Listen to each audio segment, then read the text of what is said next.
It's always so difficult to have a panel like this discuss a topic like this after two presentations like the two we just saw. And to Alice, I would have a note here. I'm reading The Guardian. Miley Cyrus is being sued over allegations that she and the co-writers of her 2023 single, Flowers, copied portions of Bruno Mars' 2013 song, When I Was Your Man. So there's just a little food for thought there on this. Political leadership. This is really hard. It reminds me of my days in grad school, where Sir Michael Lee would often talk about the profoundly important role that leadership played in the creation of the EU after such a disastrous 21st century, or I'm sorry, first half of the 20th century. And so how do we talk about this? There's a lot of different angles. We can talk about leadership in democratic versus non-democratic settings, leadership at certain times and places, what kind of leadership enjoys the most legitimacy within an organization or a social group, and how does leadership hope to achieve some measure of legitimacy externally? So we can go on and on. I thought we might try to have this discussion touching on two themes. In the first section, maybe we could discuss the leader and leadership itself, and then segue to some reflections on the features of society that attract or produce certain types of leadership. And if we have time for a bonus question, then maybe we can talk about ways to move forward as a society. So I would encourage the panelists to engage with each other if they see fit. And perhaps we can open up with a question to Julia about how important are personalities of leaders in democratic and non-democratic systems. Thank you. Good morning. Thank you for coming to such an early panel in many ways when it comes to time. So we live in an era of political personalization. We know that as political scientists, sociologists, and everyday human beings, it means that we simply pay more attention to personalities than to institutions, values, or for that matter, even facts. So what does that mean for politics? What I'm arguing in my new book on Charm, How Magnetic Personalities Shape Global Politics, is that this means that we have to reckon with a new form of personal magnetism on the global stage. Instead of traditional charisma, which was about bombastic rhetorical performances, think Churchill or de Gaulle, we are dealing with a new form of personal magnetism, which I call charm, which is about proximity to political tribes. So instead of distance from the audience, the politician has to appear as one of us, as our next door neighbor. And if you think about it, it's a really absurd requirement. Why would we want a politician who has a very different lifestyle and political role and responsibility to appear as a person we want to have a beer with, right? And why would we want that person to be authentic in a rather fake environment, which is the media? But again, that's what we require from politicians. This creates, on the one hand, more excitement about politics. On the other hand, I think also a really volatile political environment in which charming, charismatic personalities can quickly rise to power and just as quickly then fall down. In this situation, if I go back to the comments by Mr. Zurinda, really the question is moral responsibility and how to perform that well on the global stage. Mikal, if you could perhaps tell us a bit about what drives in the case of the authoritarian or the dictator, how thoughtfully crafted is their personality? Are there some examples you can bring up as to what they're trying to project to society? What are they trying to tap into? Yes, of course, personalities is also very important for authoritarian leaders, but in different ways in different countries. It's different from Xi Jinping in China to the dictator of Turkmenistan. I mean, they're different, or Kim Jong-un in North Korea. But for many, since they do not have the authority through the popular will or elections, they have to kind of radiate the authority in other ways, and in many ways to pretend that they have the right to rule over the people and to pretend that they have the will of the people. So they use the image of being often a protector of the people, to protect them from an external or internal enemy, protect them from chaos, like Vladimir Putin is doing in Russia. He's claiming that the Western political systems produce a chaotic political world, and he, in Russia, he has a more stable system. It's not true, of course, but it's important for him to project that image. And you also have a certain type of authoritarian leaders that have come to power through revolutions or a struggle against other authoritarian leaders. And for them it's important to project the image of being the protector of freedom in a way, because they fought against authoritarianism earlier. So they can also claim that they use methods of oppression to protect the people from worse oppression. So for them it's important to be projected and seen as a strong person that cannot be, cannot be torn down or by other forces. How, maybe to Olivia and Mark, if you guys can describe to me, how effective is the personality of the leader in overcoming poor policies? So can a strong personality outweigh, overshadow, sweep under the rug bad policies? And vice versa, can good policies be completely ruined by just awful personalities? Yeah, well, that's an interesting question. I'm reminded of the Carnation Revolution in Portugal, where there was a military general, actually, who chose for democracy. So he had all the power, and he chose to be on the right side and said, well, after the revolution, I step down and let the democratic process go. So it occasionally happens, and the military, of course, is a strong force in any authoritarian society, I would think. But generally speaking, I mean, power can be derived from two sources. Either it's institutionalized, strong institutions, independent judiciary, honest police, men and women, or it's personal power. It's either of the two, and it's almost like a seesaw. If you have strong institutional power, nobody really cares about the leaders. So who is the leader of Switzerland now, to name somebody? I mean, I don't know. I mean, it's... I'm also reminded of, I'm from the Netherlands, I'm a psychologist. Mark Rutte led the country for many years. He's going now to get the top job at NATO.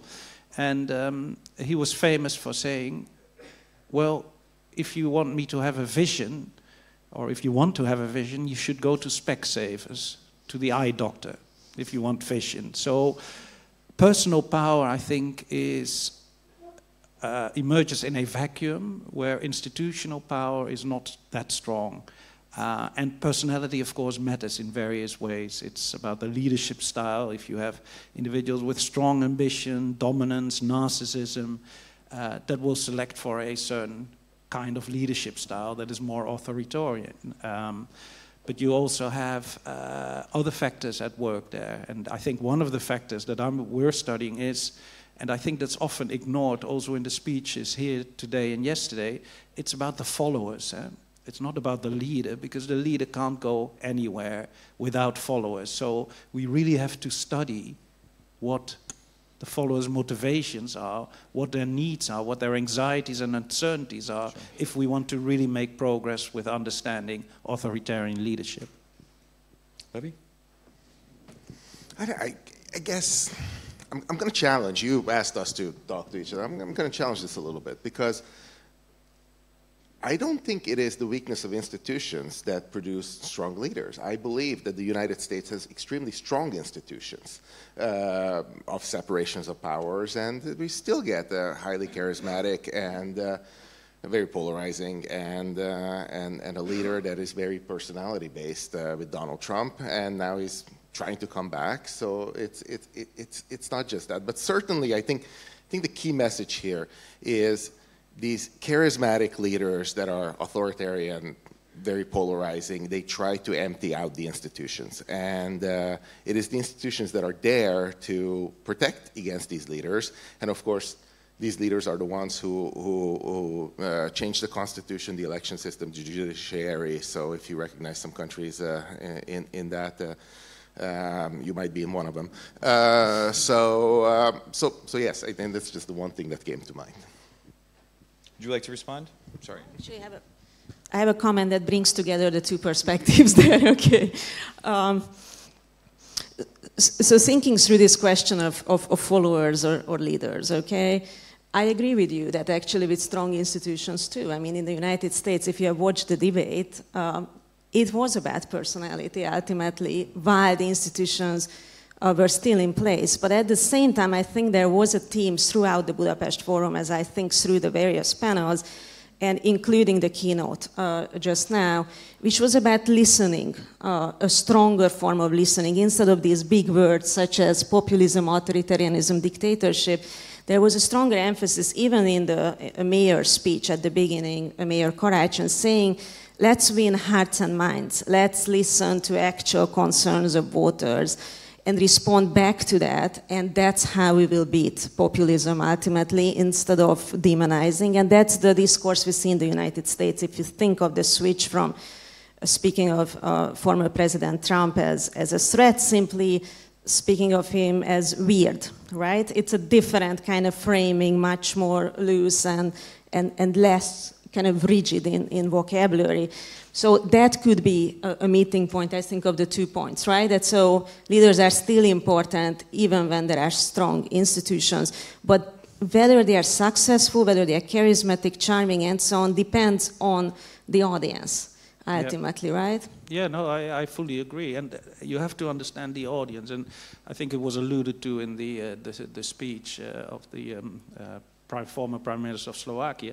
Economic inequality is actually one of the strongest predictors of the support for a strong leader.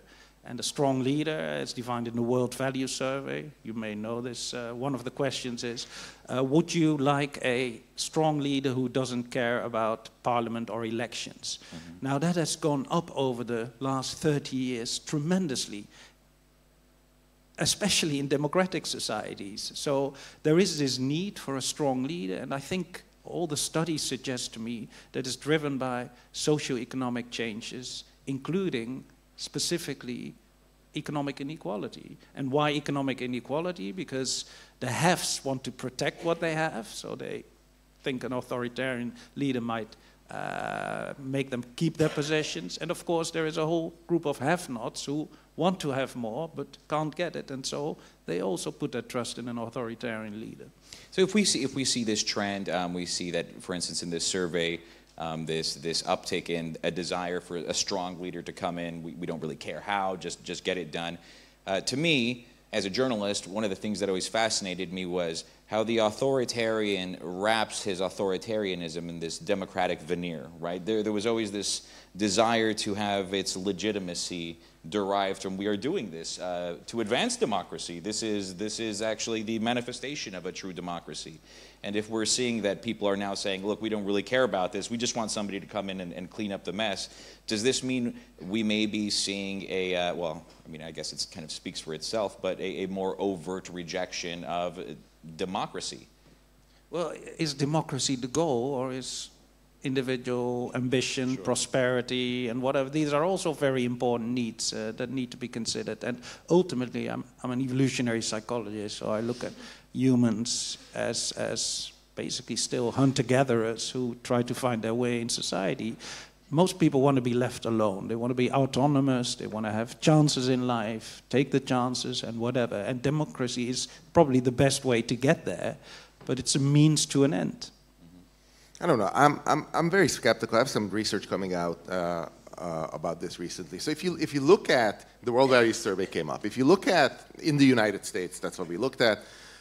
Support for democracy has not decreased very much over the past couple. You know, among Republicans, there's been like a couple % decrease.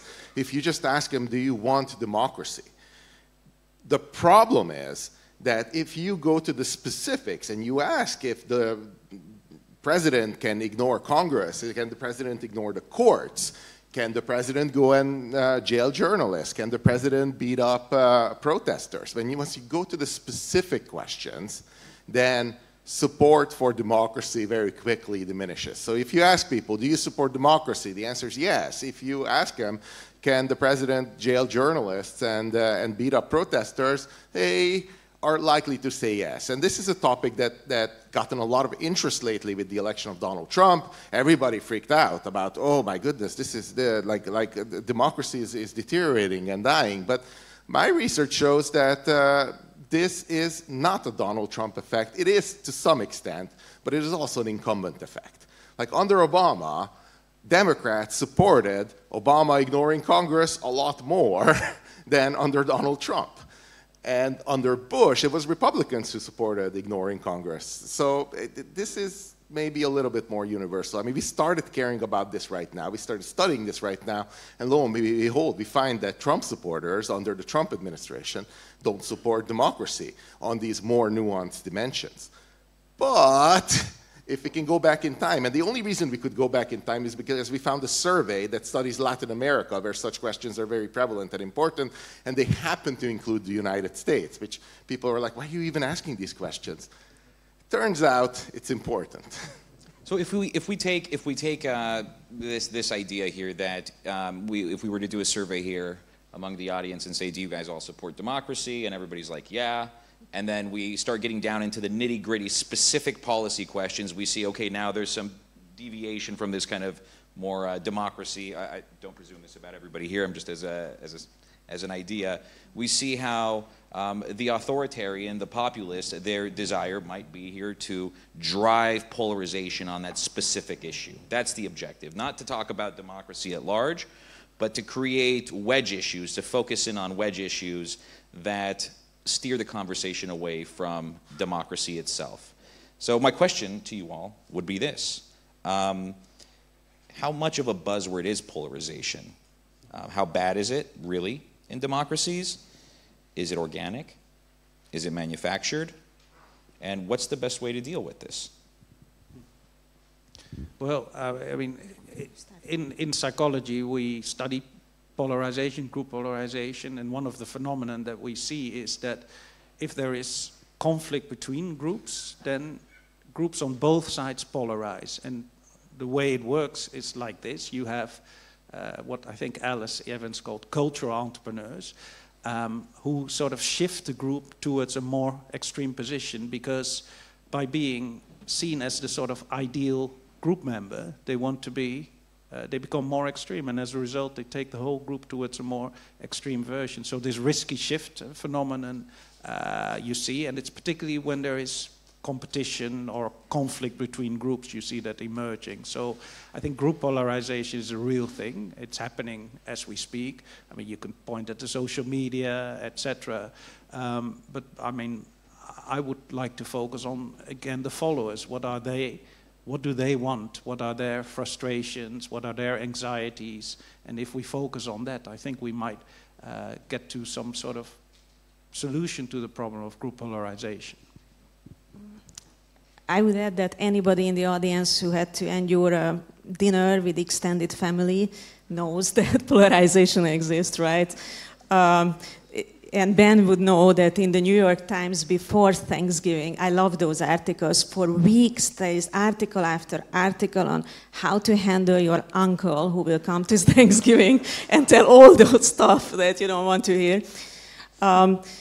Well, on a more serious point, you know, I'm a professor. I know most about higher education in this area, and my next project is on that, polarization in higher education, focusing on how professors can mitigate it with such basic everyday acts of courage, such as saying to a colleague with a different point of view, I would like to have coffee with you, or assigning a reading sounds, you know, normal, but rarely happens with a very different point of view in classrooms, or asking a question in a committee. These are acts of courage, not on the level of Raoul Wallenberg or, you know, Rosa Parks, but these are everyday acts of courage that are crucial to mitigate polarization across the world. I find it very troubling that even in educational spaces, such as higher education, that should be about the open exchange of ideas, it's very open about groupthink and ideological silos and departments not talking to each other.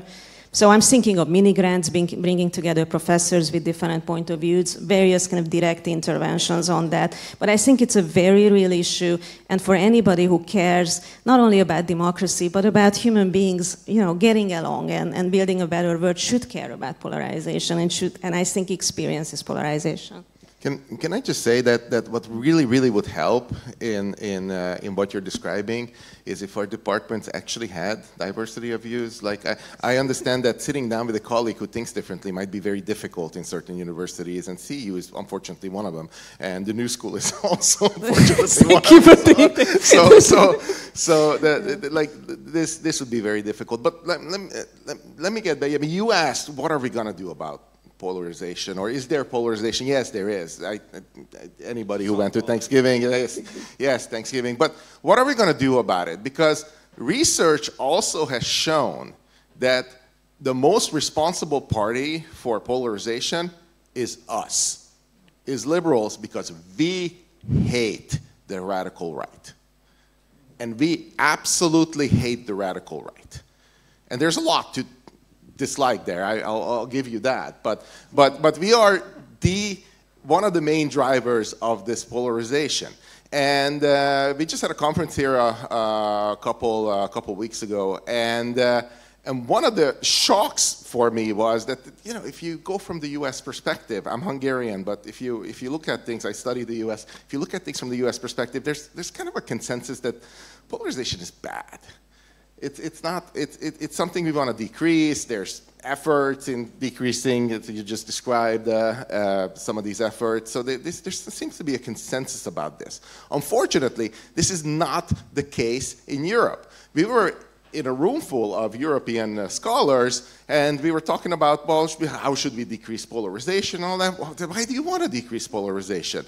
I hate the AfD. I want to marginalize them. I want to step on them. And I actually don't mind if Antifa comes and beats the crap out of them when they go out on the street. So like, I'm sorry. We have to think about this. Do we actually want to depolarize the world? And Kirk Hawkins, the turnout wasn't that great, gave a talk yesterday, and he said, this makes the world the worst place if we're polarized. We're not going to shop in the store because we know that they have a flag out. We're going to go further. We're going to carry the stuff further. We should depolarize. So I'm going to make an appeal to everybody over here is let's have a conversation with people we don't agree with. Let's try to find, I think the grievances on the right are very legitimate. I don't agree with the radical right, but there are legitimate grievances. We talked about economic inequality. We talked about not finding a mate. And so there are legitimate grievances. So let's listen to each other, let's talk to each other, and let's figure out how to move forward in a way that helps everybody. Yeah, I would like to add something, because part of the question was about whether it was manufactured or organic. And of course, one thing is what happens within democracies, but there has been a lot of talk about influence from troll factories in Russia and from authoritarian regimes trying to influence elections and opinions and try to foster that opposition in the Western world. And there has actually been very little that I know of that show that this actually works very well. That the Russian campaigns to try to create those differences in democracies, they do not. It doesn't work? Oh, I should have it closer. Sorry. There's very little it seems that the results of these campaigns to show differences in democracies, they do not work very well. They do not.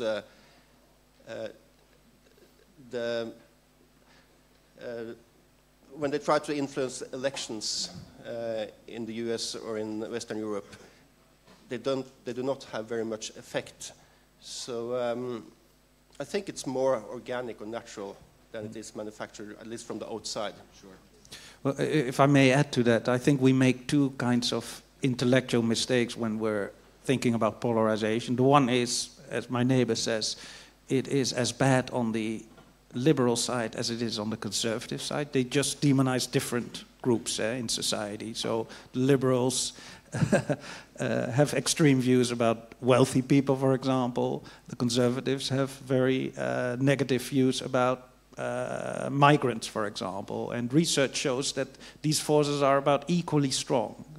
So that's the first intellectual mistake that you will have to consider with polarization. And the other intellectual mistake, it's these extreme views, they don't necessarily have a base in reality, because humans fundamentally are not truth seekers. About some things we want to be truthful, like, I don't know, if you find a mushroom in the forest, you want to know if it's poisonous or not. That kind of truth is fine, scientific truth, whatever. But most people don't care about truth. People want to belong to groups. They want to belong to strong groups. And if it requires a little bit of more extreme views to be in a winning coalition, that's okay. We accept that. Most people accept that. So polarization of views is not about who is right or who is wrong, who's accurate or inaccurate, but it is about, am I in a group of people that I think can win this battle for the hearts and minds of people? And there anything can go. Any conspiracy theory, whatever, people swallow it to be part of a successful coalition. And what social media provides is a platform to create coalitions at low cost, because you can put a message on the internet, post something, and you attract followers. You don't even have to go door to persuade people of your extreme view. It's so interesting to hear what you say, because you speak from the perspective of psychology, I speak from the perspective of media sociology, but we find exactly the same in media research, that identity trumps facts and objective considerations. We see more and more that these kind of tribal identities we all have, even if we deny it, will be stronger. So counteracting that politically is not so much about facts and objectivity and fact-checking. I think that's a mistake to put that center and front. Not that it's not an important aspect, but it will not be enough. We need extremely powerful narratives, counter-campaigns of communicating values, which also focus on everyday concerns of people. And then the other thing we increasingly see is the importance of patriotic symbols. If you think of the presidential debates, it's not an accident that the vice president was wearing the flag pin, and she wears it in every setting. And we have seen all the flags at the Democratic Convention, so that's a mistake I believe the left made, and it's getting corrected in many countries, which is reclaiming the patriotic symbols and communicating that these are symbols that represent all of us in a nation, not just a particular political party.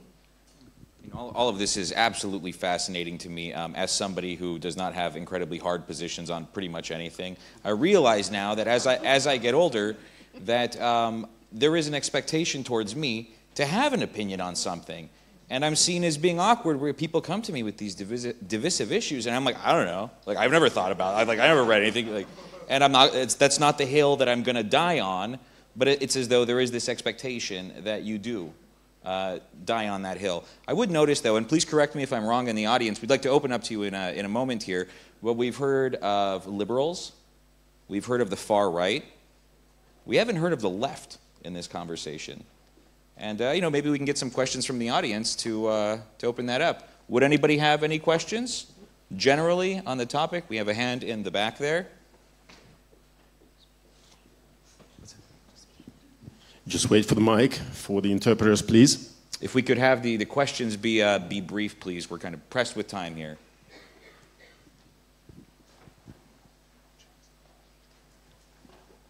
Hello everyone, Murat Somer. I'm a professor of politics at Özyeğin University in Istanbul and going to be a Democracy and Development Fellow here at CU this year. Thank you for all these remarks.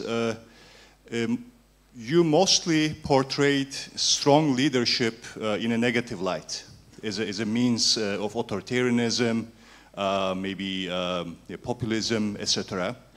But don't we need a strong democratic leadership, especially in the contemporary world, when we not only face dangers of rising authoritarianism and democratic decay, as many people believe, including myself, but also we have pressing problems such as climate change, immigration, economic inequality that was emphasized this morning.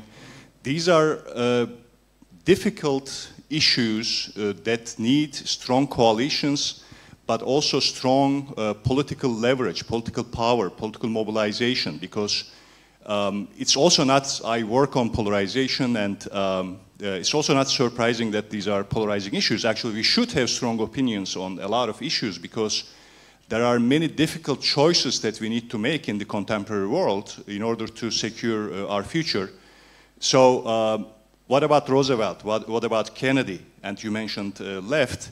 So I would say, actually, what would you say about the need for maybe strong democratic leadership, and what would that look like, perhaps, in your opinion? That's a great question, and I may even just tack something onto that. Leadership, political leadership, even in liberal democracies, I mean, politics is a dirty game. It's not as though this happens in a vacuum, you know, that all of a sudden you walk into a building and everybody is saintly and whatnot. It reminds me of this quote. A California legislator, Jesse Unruh, once said that if you can't take a lobbyist's money and sleep with his mistress, then you don't, and vote against him, then you don't belong in politics. So I would just throw this out there. Well, I think, I mean, in a way it's a definitional issue, because we define strong leadership as somebody who doesn't care about parliament and elections. So that's, so in a way, strong democratic leadership, I think we're all probably in favor of that, but when we talk about strong leaders, we mean authoritarian as in not caring for democracy. So that's a definitional issue to some extent. But what we see in all our studies that we do, that the kind of crisis that you mentioned, climate change, refugee crisis, whatever, increases the support for authoritarian leadership. And why? Because we need direction, we need decisiveness, we expect it in our leaders, and if that means that they will not have to go through parliament, then that's fine. I mean, we see it in Hungary as well, in Budapest with the flooding.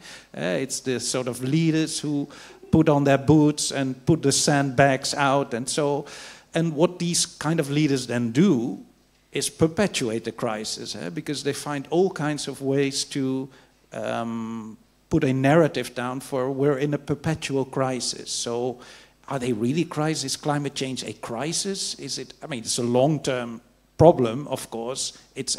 But by playing up the crisis level, and I think the media have a lot to ask, to be responsible for that as well, we're actually playing in the cards of the authoritarian leader, whereas if you sit down and reflect, you think, yeah, climate change is a real problem. I mean, it's probably going to affect the generation afterwards, but is it an immediate crisis that needs a leader who puts on his boots and put out the sandbags and tries to curb the flooding? I don't think that's what we need. Let me just add to that, because I, of course, agree that it's about definition. We call a dictator a strong man. But it's also true that we need strong political leaders in democratic countries to stand up to strong leaders in dictatorships. We need to have the moral integrity and to have secure stances on politics to do that. So I think you're absolutely right that democracies also need strong leaders. There is a famous saying, which is that if you want to have a friend in Washington, get a dog. And that is very much referring back to your comment on, you know, the possibilities of that. But to address exactly the question, yes, of course, we need strong leaders on our political side. I don't think we argue against that. But I agree with you, Ben, that we may not need strong opinion on everything. I certainly teach my students that it's okay to say, I don't know. That we don't need conviction all the time.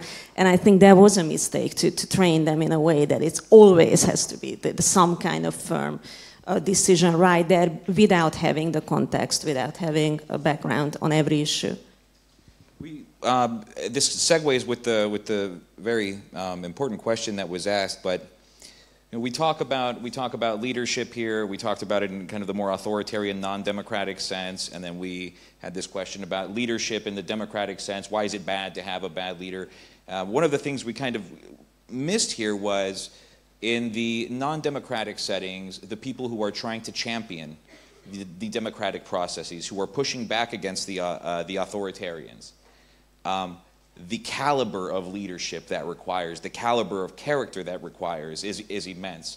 And with regards to this, and this is kind of a forward-looking question here, the authoritarians, the non-democratic people or leaders, the way they treat that battlefield, there's this huge asymmetry, right? They have all the tools. They can do things that you couldn't even do in a democratic setting to their adversaries.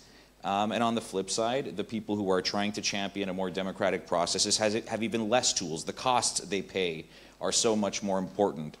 We see in the case of military conflicts, you know, a huge body of philosophical thought dealing with like just war theory, right? What are the bounds? What are you not allowed and not allowed to do? In the case of the pro-democratic people in an authoritarian system, should they be allowed to operate with a different set of rules? And let's go like one step closer, because this is a very important theme, you know, not just in Hungary but elsewhere. To what extent do individuals, democratic states, do they have a responsibility? Should they be allowed to support those efforts in such situations? Well, I can start by saying that if you use illiberal means to overthrow a dictator, it usually ends by installing a new dictatorship. So it's not really a very good idea in the first place. But you end up, it's a dilemma, because it's very hard to fight against someone with a very oppressive toolbox with lots of tools that you cannot use. So you are at a disadvantage, and there's no obvious solution to that. But what I mean from the liberal societies, from the democratic countries, one solution is to have some form of engagement. One example is in the 60s there was a discussion about inviting Soviet students to the US. And the ones who opposed that, they said that, no, they'll just send the KGB agents. But they ended up inviting a couple of students, and of course they were KGB agents. But the same KGB agents went back to the Soviet Union again, and were some of the most important people opening up the society in the 1980s. Mm-hmm. So you can use democratic and open means to contribute to undermine an authoritarian state. It's interesting. Anthropologists are studying these small-scale societies where our democratic values and egalitarian values were basically formed. And if you look at the strategies that these small-scale societies, hunter-gatherer societies, have to level the playing field, it starts with gossip and ridicule. So they ridicule their leader, satire, criticizing them in a sort of public domain. But if that doesn't help, then the sanctions will gradually increase to exclusion from the group, from the tribe, which means effectively a death penalty, or indeed forming a coalition to kill the tyrant. And that sort of, 20-30% of males in these societies die because they are overzealous. They're dominating, they want to dominate, and they don't tolerate that. And so this is, of course, what we see. We shouldn't condone it, but in democratic societies, in the US we have that now with Trump and the 2 attacks on his life that have been taken place. That is an outcome that we may not desire, but it is part of the power struggles that are taking place within a human society where there are people trying to dominate and a coalition of weaklings who are ultimately a stronger force if they're also allowed to carry weapons, of course, to carry something like this out. So this is really a significant threat, but it is a leveling mechanism. It is a way to stop tyrants and dominant individuals taking over the group. I would just say that I have a hard time answering your question in kind of abstract terms. I think it will depend on the particular context and historical setting in terms of how you address, for instance, an illiberal regime, if you ever get the chance to change it over time. But there was one thing that I was really heartened by at the Budapest Forum, listening to the various panels, which was increasing levels of collaboration between and among players. So to mention two examples. First panel, mayors, collaborating on a host of issues, the mayor of Tirana and the mayor of Budapest coming together on green initiatives and helping each other. That is one of these kind of network that you mentioned, democratic forces coming together. And another example was the journalism panel, which said, well, we are operating under all these difficult circumstances. We are under pressure, financial, political, and so on, and we are sharing resources. And that's how we fight. Anybody else? Levy, would you like to chime in? I mean, if I didn't know you better, I would think that you're trying to advertise an upcoming panel. I'm 95% sure it's upcoming on what Poland is doing right now. But I mean, all I can say is this has been an ongoing and extremely difficult conversation in Hungary before the previous election, when we had illusions of potentially electorally ousting Viktor Orban. We know how that went. So I don't believe the left will be able to achieve under the very difficult circumstances that with the institutional overhauls that the current regime has put in place 10 years ago already, in any kind of major landslide victory. So that means that we'll be dealing with the institutions that are extremely entrenched to protect the regime's interests. The question of, can we do something about it? Can we change the constitution with just the majority? Can we just throw out these institutions with just the majority that require 2/3, 3/4 of majority? Is an important question. It's a legitimate question. And I think looking at Poland and what they do and how successful they are is extremely important in this conversation. And that is where we have to be very closely watching to see what tools work and don't work. And I believe there's an upcoming panel about that, please, Peter. Yes, so just to advertise that a little bit. Mikal, did you have anything, or? No, I don't have any. So, I had a final question. It actually ties to Alice's topic, so maybe the organizers will let us set up another panel later, because I really want to get into that. I think there's a lot of insight we can glean from that, but I'm not going to go there right now. We had one question from the audience. We have like 2 minutes left, so.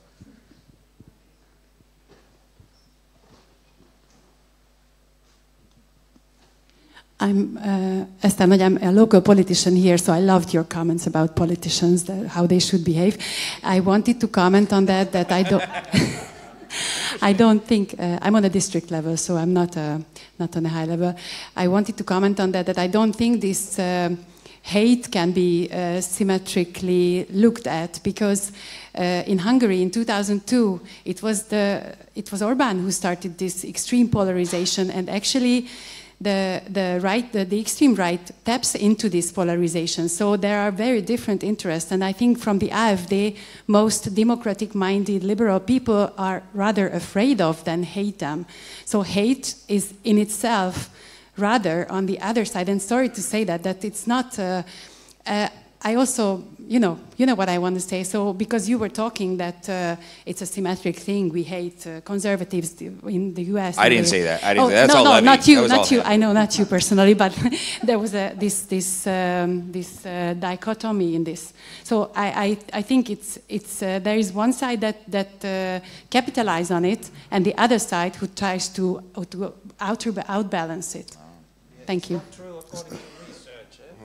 So it's my feeling in Hungary. Sorry, it's okay. So let me give you some very some of the most basic tenets of social psychology is that we view the in-group differently than the out-group. So when we look at ourselves, we understand the nuances, we see that we can contextualize things a lot better. But when we don't look at the in-group, when we look at the out-group, they're all the same, they're all bad, etc. And what I'm hearing from your comment is exactly that we are very good at contextualizing, that this is not hate, there's some nuance here, there's some more understanding. So I'm just saying, be careful. We need to move past these things and really listen to each other. That's my plea. No, I fully endorse this. So, I mean, again, it's the research that suggests that the prejudice and the discrimination is equally strong on both sides, and we just have to admit that we are talking about the same thing, essentially. We're doing the same thing as liberals, lefties, as people are on the right. We're just targeting the other group, and that kind of self-reflection, I think, is really needed to get past this and work towards solutions. I would like to thank you all very much. We've run out of time. Thank you for the questions. Thank you to this fabulous panel. Look forward to seeing all of you during the break.